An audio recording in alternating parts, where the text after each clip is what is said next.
xibaar yu wér te wóor ca tàng ba abonnez-vous pour ngeen di mën di jot suñuy vidéo. daleen ak jàmm seen bi di Buzz 221 HD kii di Pape Ndiaye di akub juriste bi nga xam ne xelam dafa màcc jëmale ko ci yoon mi doxee ci réewu Sénégal yëkkati na ay kàddu daal di xamal sénégalais yi que ne rupture bu mag a mag am na ci réewu Sénégal si ni yoon di doxee si li ni mel kii di Pape Ndiaye ne am na ay éléments yu bëri yuy firndeel que ne yoonu réewu Sénégal léegi rupture am na ci justice léegi dafa daal di indépendant ne bu si jiitu moom mooy que ne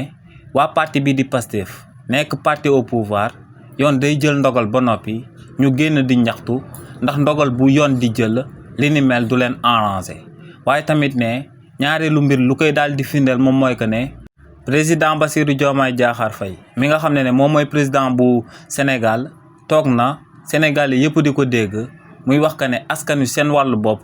ñoom ñoo war a amal aku pression jëmale ko ci justice bi ne li ni mel nag lu muy tekki rek moom mooy que ne exécutif amatut emprise bu mu amoon ci justice réewu Sénégal ba di ko wax defal nga def bàyyil nga bàyyi comme nu ko président Macky Sall di daan amalee ginnaaw ba mu nekkee ci bopp réew mi. donc ne kii di président Bassirou Diomaye Diakhar Faye ak premier ministre am bii di Ousmane Sonko mënut ñoo influencer benn juge wala benn magistrat ba mu amal li nga xam ne waru koo amal ci réewu Sénégal ne ñetteelu mbir mi koy firndeel moom mooy que ne cour suprême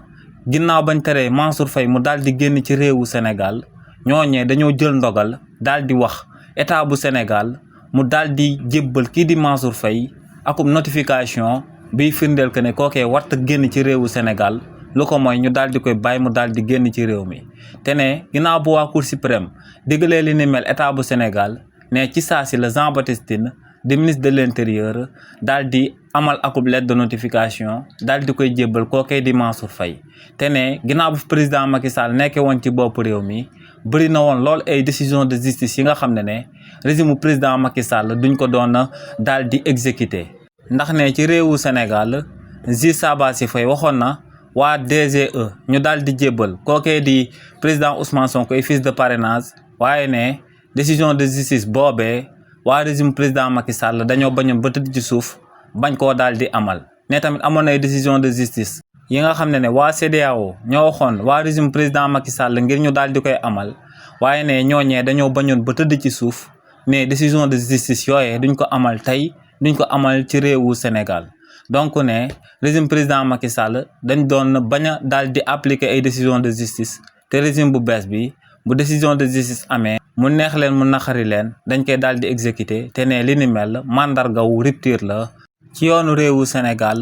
ni mu daan doxee démb ak tey. xibaar yu wér te wóor ca tàng ba abonnez-vous pour ngeen di mën di jot suñuy vidéo.